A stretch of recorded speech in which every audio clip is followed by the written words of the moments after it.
What's up, folks? We are back this week with this week's Caught Stealing. As you can see, our good buddy Colby Conway is still out.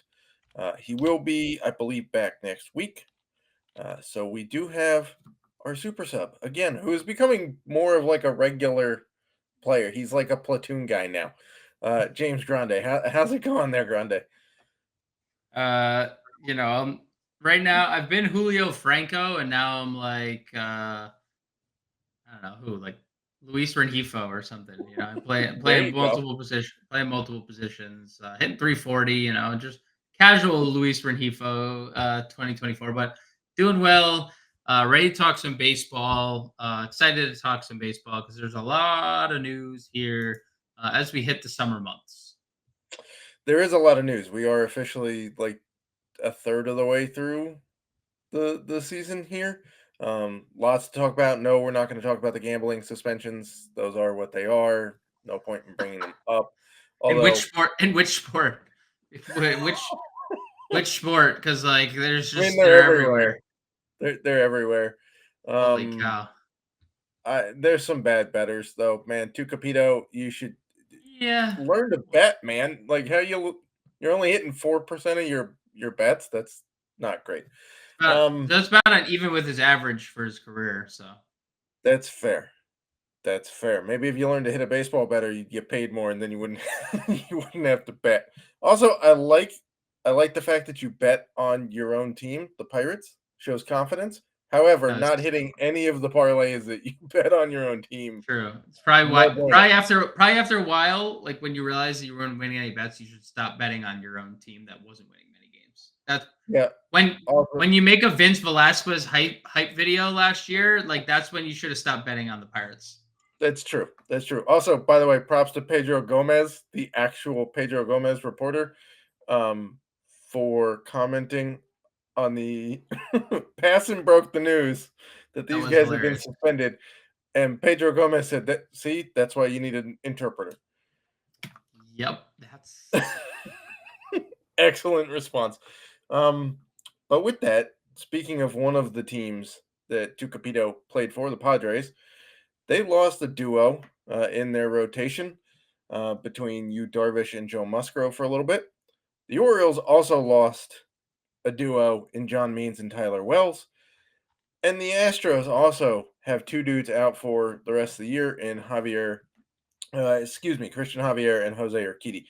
My question to you, Grande, is which duo hurts more, I guess, in real life and also fantasy?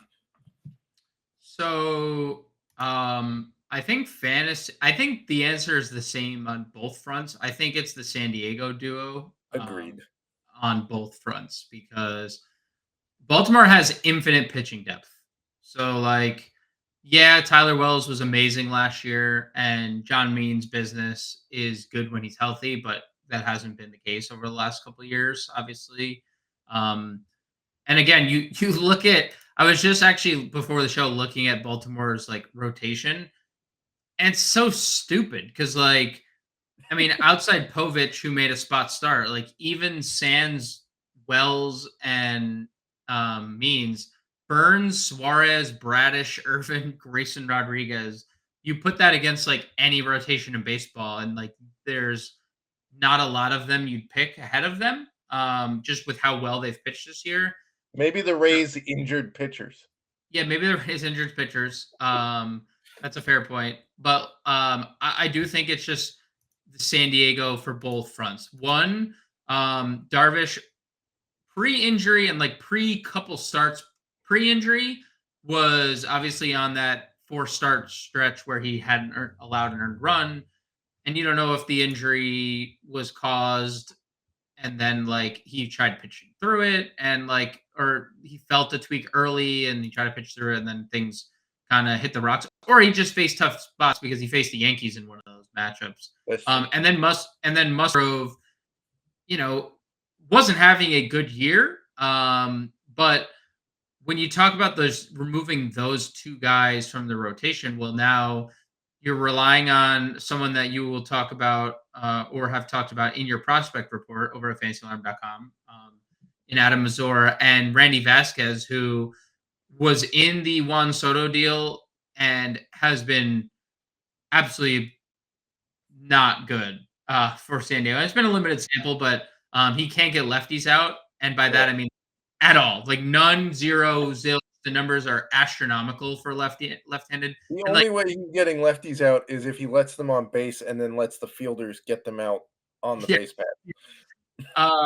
And like you're talking about now, like so Vasquez and Mazur surrounded by Cease, King, Waldron, and that's fine. That's a fine trio. But like Michael King broke onto the scene last year. Dylan Cease having a good year, but look what he did last year. Like, is that going to rear its head ever at all this year? And then Waldron, we're relying on a knuckleball, and I think that's probably the most unreliable pitch ever. So, and that's why people don't throw it, and like you Correct. find many knuckleballers. So you look at that. Plus, the Padres are like continuously buying. I mean, they just traded for Luis Arraez like a month ago at this point, and you're like, oh, And he just got injured too. right, and he just got injured. But you're like, oh, well, that's interesting. Why are they doing that? Yeah, Like, how many middle infielders can they play at one time is is what one they're trying game, to figure out. one game under 500, second in the division. Obviously, that's been a very, very, very disappointing division. But a team that's lost 4 straight games, and it's the NL is pretty bad this year. There's Um, only 4 teams, I think I saw the stat yesterday, there's only, I believe, 4 teams in the NL over 500 correct. Philly, on Atlanta, June 4th. yeah, and it still holds true right now. The Cubs are 500. Philly, Atlanta. I have a fly that's tormenting right now. Philly, Atlanta, Milwaukee, the Dodgers. Those are the 4. San Diego 1 game under. Cubs, 500. By the Cardinals, way, it had to come back against the White Sox to get to 500, correct. Had to and come it was back a against the White Sox. walk-off. Right. So I think it's the Padres on all fronts because they're already in a weird spot with their roster in general, I would say. Yep. And now you lose 2 starters that you desperately need to to have any shot. So Padres is my long-winded answer here. Yes, and, they're making news for being interested in Gerrit Cole from the White Sox as they try to take another Dude, starter from the White Sox this year, which, okay, but, like, they're gonna fleece you for stuff because he's under team control for 2.5 years at 800K a year. Um, so I wrote that, by the way, in this week's prospect report. The second part is about some prospects the Padres may have to give up to get Gerrit Cole, but that's the spot they're in. They're going back to the White Sox to go get another volatile, slightly unproven starting pitcher. Um, Speaking of a team that a lot's been expected of them this year, the Texas Rangers, and a lot of that came from their absolute stud of a shortstop, Corey Seager, who just seemingly can't stay healthy at this point.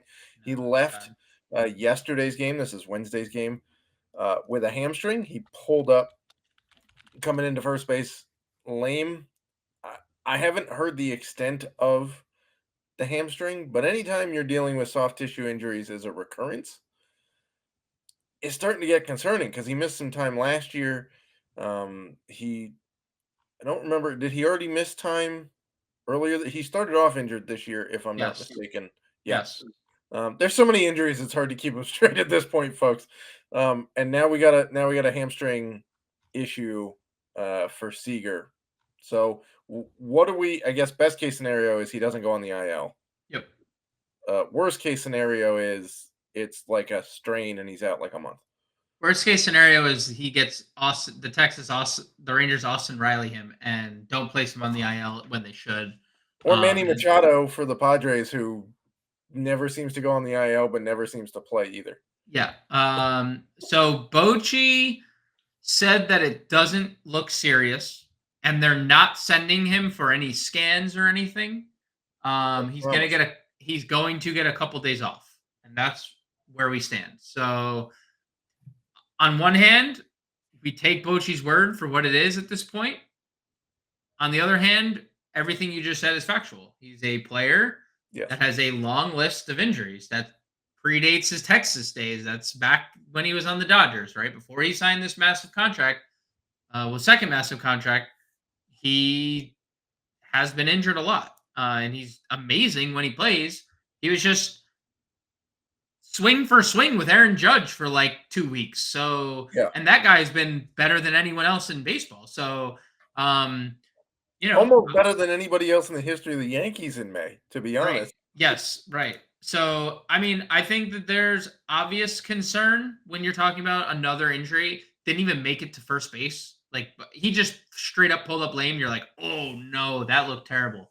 Um, but I think positive news on the front with Bochy talking about it, and I'm obviously a little hesitant to like fully say like, oh, I'm not too worried because Yeah. sure there's like a third injury looming at some point, but until they give us a reason to react worse than it is, and I have no reason to think that it's nothing anything more than a couple day injury. Yeah. Follow up though, because we are recording this on a Thursday. Bochy said he'd be out for a couple of days.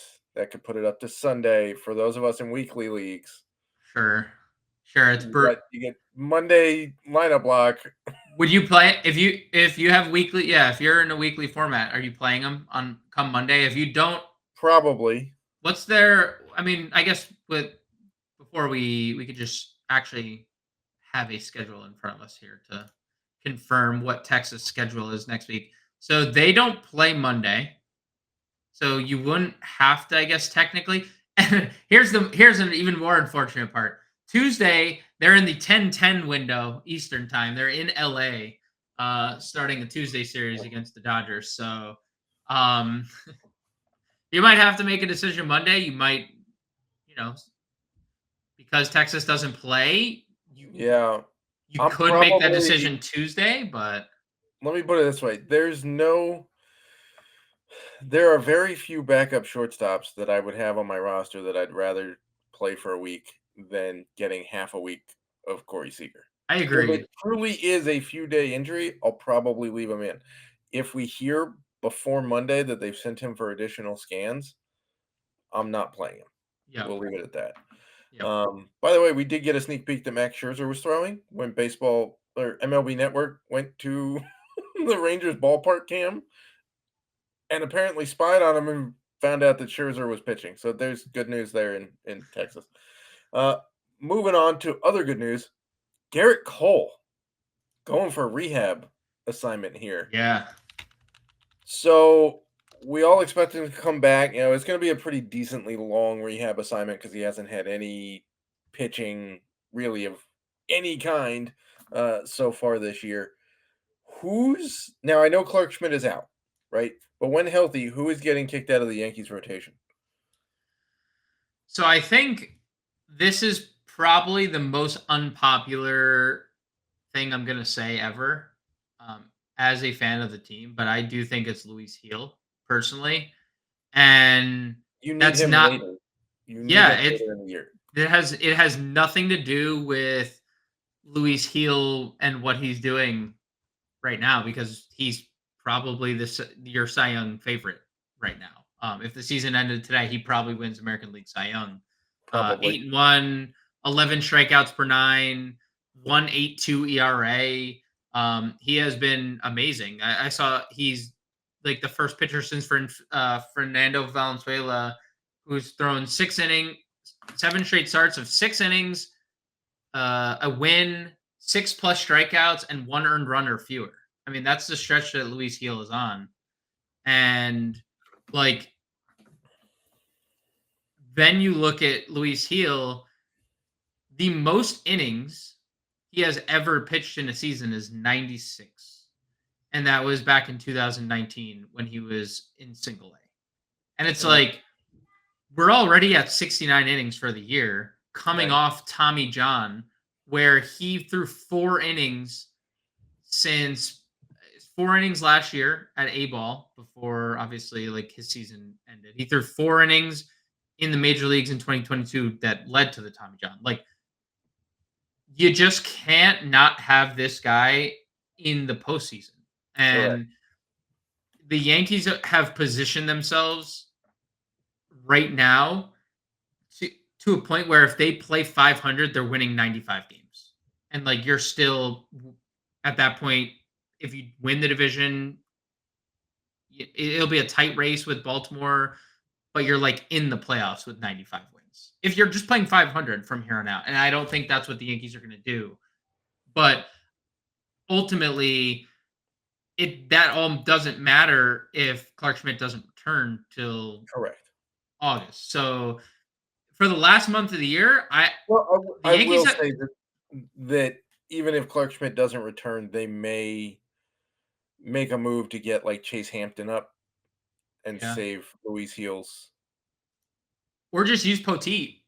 or use Poteet. Yeah, that guy worked out Or last week when we called him. yeah, I Yeah, think there's multiple cases. They might go 6-man. they You want to could. keep Heel fresh, or you want to keep Gerrit Cole fresh because True. we saw those fastballs Gerrit Cole threw. Right, he's throwing a lot of double-A fastballs, Matt, And and let's and not they were forget the other starters in that rotation all have injury yeah. history So and questions.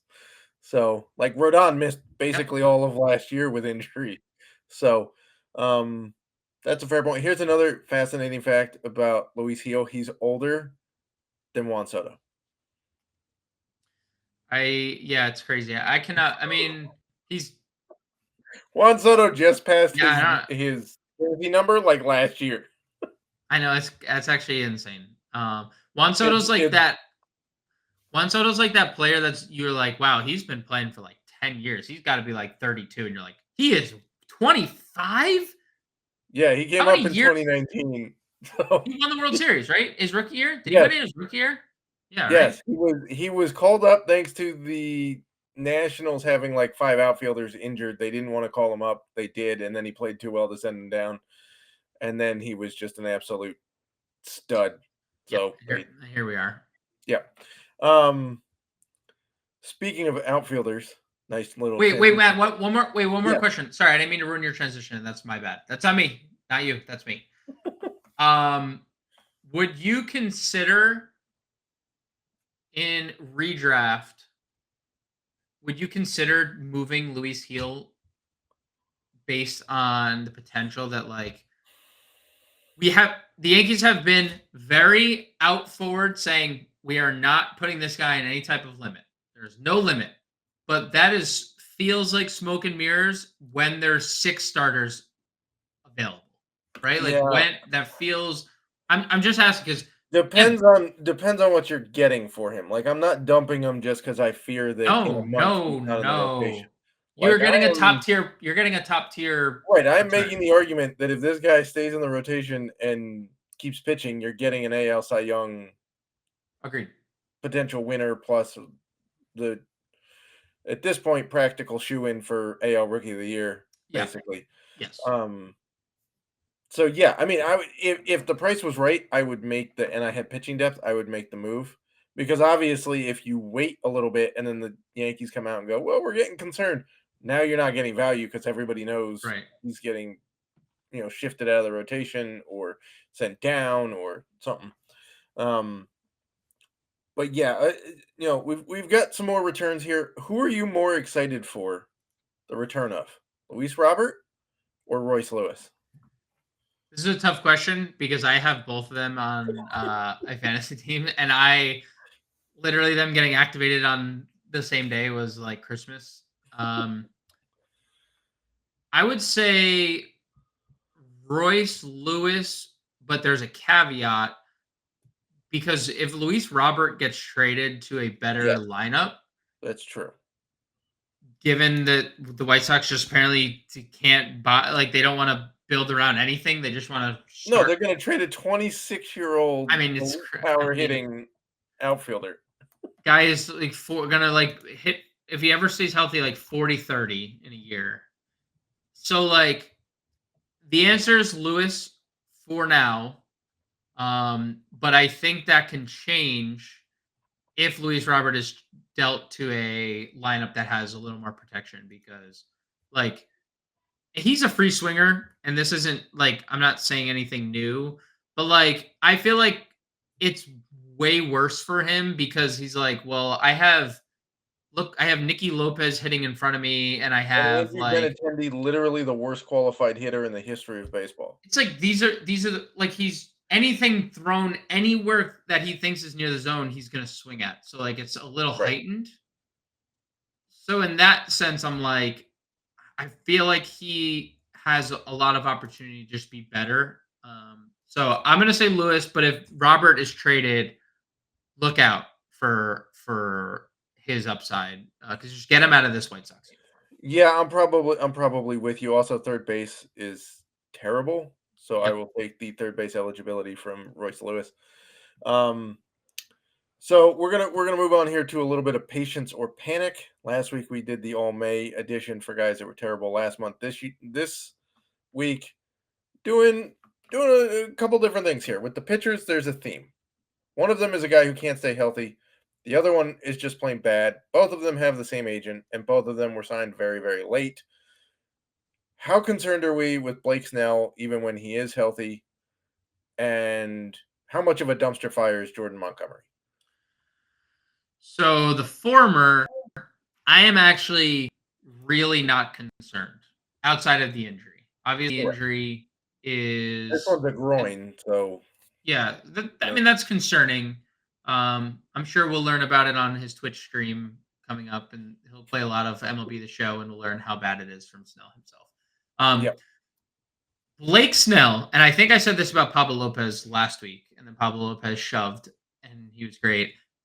There cannot be. I refuse to believe anyone is more unlucky than Blake Snell when I'm looking what I'm looking at right now. These numbers for Blake Snell are absolutely absurd.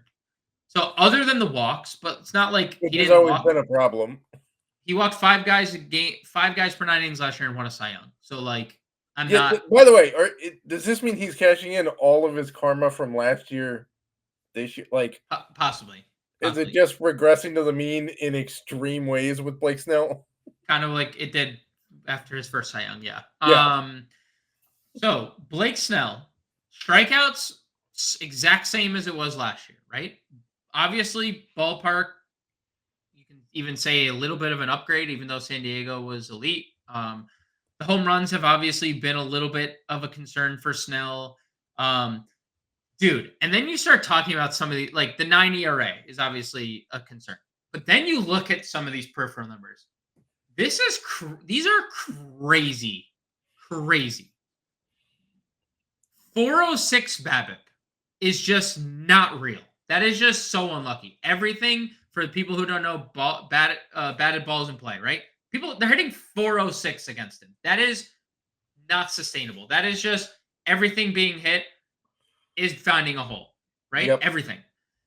He has a xFIP 5.5 runs lower than his ERA at 4. His ERA, expected ERA, is 4 runs lower than his real ERA. His left on base percentage is 50%. 50% of the people that are on are scoring. That is just not real. Like No. those are not real. You know the plane lady? You are not real. This is the line. This line that I'm looking at is the plane lady personified. He is going to improve when he comes back. This is just I'm looking at possibly the worst luck I've ever seen from a pitcher outside of the walks and the home runs, which obviously are a real concern. But also to that point, if all these base runners keep reaching on like luck, because that I'm looking at it, it's a lot of it's luck. Then that could obviously lead to a lot of other stuff. Man, he's allowed a 24% hard hit rate. And he has a Yeah, they're not 10 squaring ERA. him up. Dude, it is It's just death by 1,000 paper cuts for Blake Snell right now. oh my god. It's uh, so he has self-admitted that, hey, now I get the value of spring training because I get all, warmed Hey, up and right. whatnot. Gee, you think it's there for a reason there, Blake? Huh?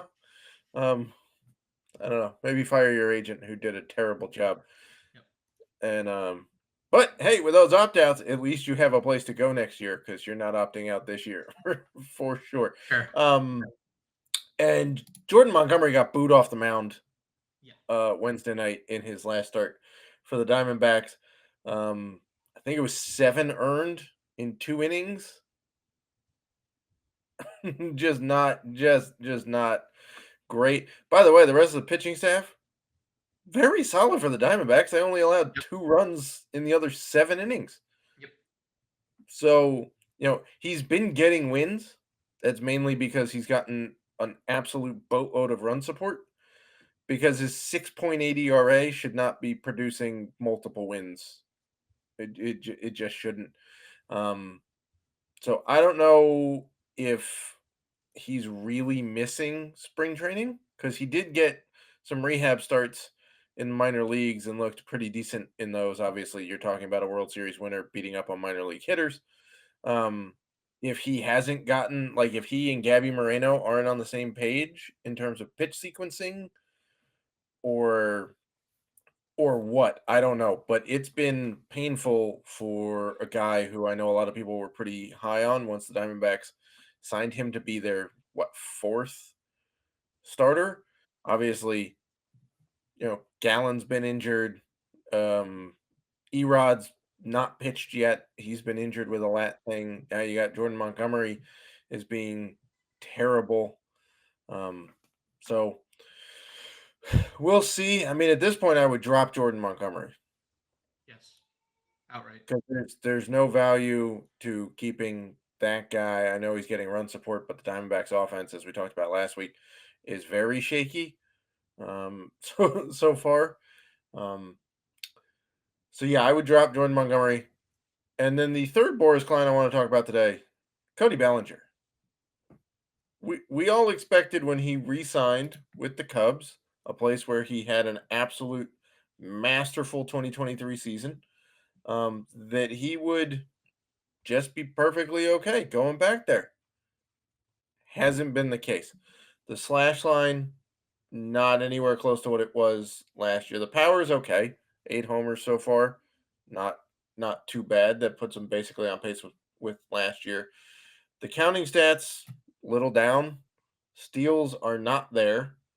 So how concerned are you with Cody Bellinger turning it around? I, it's this is what a weird case because you mentioned it. Like the power's been fine. 8 home runs, 189 ISO. Obviously not on pace with his MVP season. Obviously not even on pace with last year's marks, but still solid. Puts you on on a 62 or a 162 pace at like 20, He's somewhere got around 20 28 home homers. runs. We multiply by 3 to get to almost 150. He's at 24 homer pace, basically. Yeah, I mean, yeah, so we get that would be fine. But I think a lot of why we drafted or why we liked Bellinger last year was he was almost a 25, 20, 100 guy. And he's not even close to the runs and RBIs. He's not running. And those are meaningful stats to Cody Bellinger when um, you're talking about the guy that's not hitting you 39 or 47 home runs anymore. So I'm definitely a little concerned. I think he's been a little bit unlucky on the BABIP front, but it's not like even his all of his expected stuff are actually worse than what his numbers indicate. So Yeah, I think there's real concern. his expected batting average is 240 when he's hitting 258. Yeah, it's not He's good. outproduced his expected slug. His expected WOBA is about 17 points lower than his actual WOBA. So it's just odd because he is walking more. Yep. His strikeout rate is about the same. I mean, it's a tick up, but we're talking about a 0.5%, so it's not really that bad. I mean, I know the whole Cubs offense has kind of been in a funk, and like one piece will go off for 1 week, and they can't seem to get everything together. But y- for a guy who we were all taking in the first 4 or 5 rounds, Yep. he's nowhere close to No. producing that level of value. Obviously, we're going to keep him. We're not dropping or moving on from Bellinger. As a 260 average is still serviceable. I'd trade him. I would trade him. I would absolutely be Would shopping him you? for, especially because you drafted him. If you need, a boost in stolen bases. I mean, he was a guy that you probably pegged to steal you 20 bases. I would try to move him to a team who is searching for any type of power, and try to swap with like a speed guy, undoubtedly. That's fair. I would do that. And then talking about another power guy who's absolutely not done anything. What is wrong with Austin Riley? I know he had that will he won't he go on the IL thing, but like he wasn't injured for the first 6 weeks of the season. He like these numbers are bad. He's hitting Yeah. 232. He's got 3 homers in 46 games. This is a guy he's hit 33 or more in 3 straight years. Yes. What it can't all be because Ronald Acuna Jr. isn't in the lineup. I don't have much here to offer on like what happened. There's signs that things will turn around. He has been really good for his career against lefties. He has offered essentially nothing this year against lefties. It's a smaller sample, but like 900 career OPS against lefties, 547 slug career, 264 ISO. He has no home runs, hitting 213. So like, usually when you have like that like money in the bank split not going well, I mean that could definitely play a factor. Could be the injury, could be a multitude of things, but yeah, I mean it's concerning. I guess like even though Acuna's out, like you do have to hang your hat on the fact that this lineup is still really, really good, even without Ronald Acuna. If we're gonna continue to get like this form of Marcelo Zuna and Matt Olson's like seemingly coming around, and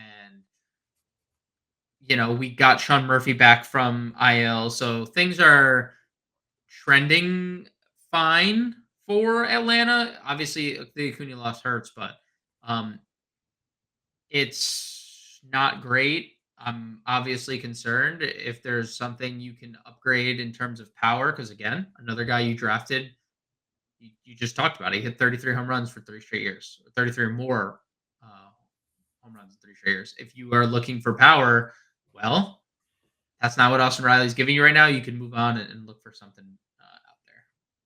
Yeah, I mean, talking about so unlike Bellinger, Riley is actually underperforming his expected. His expecting batting average is Yes. higher, expected slugging is way higher, expected WOBA is higher.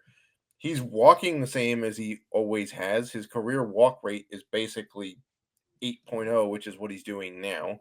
He's striking out basically the same amount as he always has, about 24, 25%. It's just not going like he's hitting 50 points lower than he did last year. The gap between his average and his on base percentage is fine at like 80 points, 70 points. Because if that stays true and he raises his batting average another 40 points, then you're talking about a reasonable on base percentage, right? Right. But it's amazing to only see 3 home runs for Austin Riley, a It is. third of the way through the season, essentially. Um, so for some of those guys, we're just gonna have to sweat it out.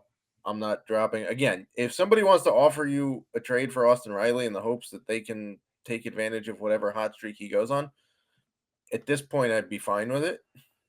We're clearly not dropping these guys. We can drop Jordan Montgomery. I would still hold Blake Snell, depending on how long that groin issue is.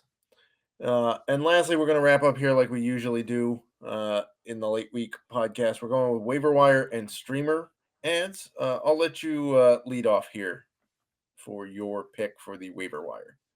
I'm gonna go Pirates middle infielder Nick Gonzalez. I like Gonzalez over on ESPN. Second base, shortstop eligible, under 20% rostered right now. Um, he was a former first round draft pick, seventh overall actually, and he's just 24 years old. Obviously, the multi-position eligibility helps. Over the last 14 days, Nick Gonzalez is hitting 350 with a 988 OPS. On the year, Matt, he's hitting 310 with an 855 OPS. So we're starting to get the production out of the former first round pick.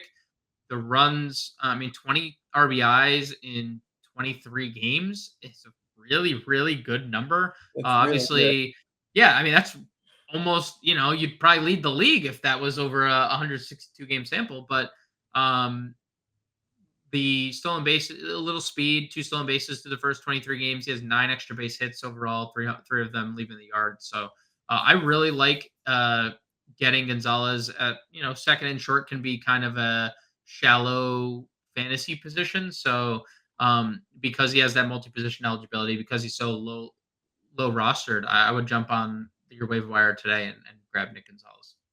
I agree. I have him in a dynasty league. Had a decision to hold on to him last year, and I'm glad I did. He's starting to pay some dividends. Mine, I'm going to hit up a couple of guys I mentioned in the prospect report this week that just got called up. One of them we hinted at earlier in the show. Adam Mazur, pitcher for the Padres. We were talking this week about trying to pick him up in our league. Unfortunately, he was not in the player pool. I think it's because he started Tuesday and not Monday, so they didn't add him, which kind of stinks because he went out and had a pretty good day.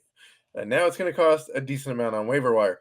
I comped him both to you and in the piece to George Kirby light. He's not, kind of as well known as George Kirby, but he has that elite control. He's going to put up a huge difference between strikeouts and walks. Doesn't like to walk a ton of guys. He also doesn't have overpowering stuff.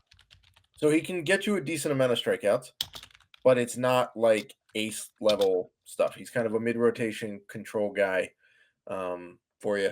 Connor Norby is the latest bat to come up from the never-ending line of bats that the Orioles have at this point. The only difference is I think Norby has a better chance of sticking around. He's not as hyped as the last guys were, which can help. He has a little bit more versatility playing second base and outfield. And he has a better, not just one tool that stands out. Obviously, Jackson Holiday, that's not the case. All of his tools stand out. But Connor Norby has a history now of hitting at every level he's been to. They haven't rushed him. And he's just a really good all-around baseball player who offers you second and outfield. And anytime you can get a part of the Orioles offense is a pretty good bet. So I would pick up either of those guys. If you need a bat, Connor Norby's intriguing. If you need an arm, which I'm sure you do, Major should stick with the Padres. And then you and I have the same streamer, so I'm going to let you highlight why you went with this streamer. Yeah, we're going to go to Cleveland, where apparently wind is a big factor these days, or something like that. If you follow baseball on TikTok, there's people talking about wind tunnels in Cleveland, and I don't really get it, but conspiracies abound. Well, regardless of all the wind happening in Cleveland, Cleveland will be traveling this weekend to take on the Miami Marlins. And on Saturday, none other than 32-year-old Ben Lively will be taking the mound for the Cleveland Guardians. And I say that kind of as a joke, but 32-year-old Ben Lively has been pretty gosh dang good this year. Yes, he has. A little better than what his expected numbers indicate, but through 9 starts, 5-2 with a 2.84 ERA, 8.4 strikeouts per 9 innings, essentially. If you want to round up there for Lively, winner of 4 straight starts, Matt, and obviously the Guardians continue to win a lot, and they face a Miami team that's at the bottom of the pecking order and totem pole in the National League. So, Lively currently rostered just 18% over on ESPN leagues. He's been a hot pickup this week, plus 6%. So obviously the masses are realizing that this 32-year-old is getting it done more often than he's not lately. So I'm going to go with Ben Lively for the Guardians versus the Miami Marlins on Saturday. I mean, he's in his prime, right? 32 is like prime pitching age, right? Just prime age in general, Matt. This is my 32 year. This is my Ben Lively year. So I would turn 32 later this year, so it's prime everything. Okay, so not just pitching, just prime. It's just our prime. Okay. I mean, I guess I'm subprime then with 5 years past that, but that's all right. Yeah, I'm with you. Miami's offense is atrocious. Ben Lively's been playing well. He's getting pretty decent amount of run support from the Guardians' offense, which I believe ranks fourth in baseball in terms of runs, and they're hitting home runs in every park they go to, not just Cleveland. So we're there. So we're picking up Ben Lively this week. You're going to stream him. Hey, maybe hold on to him too, because he's been better than just a streamer. James says you should pick up Nick Gonzalez of the Pirates on the waiver wire. I'm going with some youth in Adam Major and Connor Norby. We're panicked about everybody this week. Everybody sucks. Blake Snell, Jordan Montgomery, Bellinger, Austin Riley, all concerning. And then watch out for Gerrit Cole coming back and see what the Yankees do with that rotation. May want to move Luis Gill, depending on that. And as always, check out the injury report on fantasyalarm.com. Colby does a great job of updating that multiple times a week. And there's injuries all the time. It never stops. So if you want to stay up on that, go check that out. And as always, join us next time on the Caught Stealing Fantasy Alarm MLB podcast.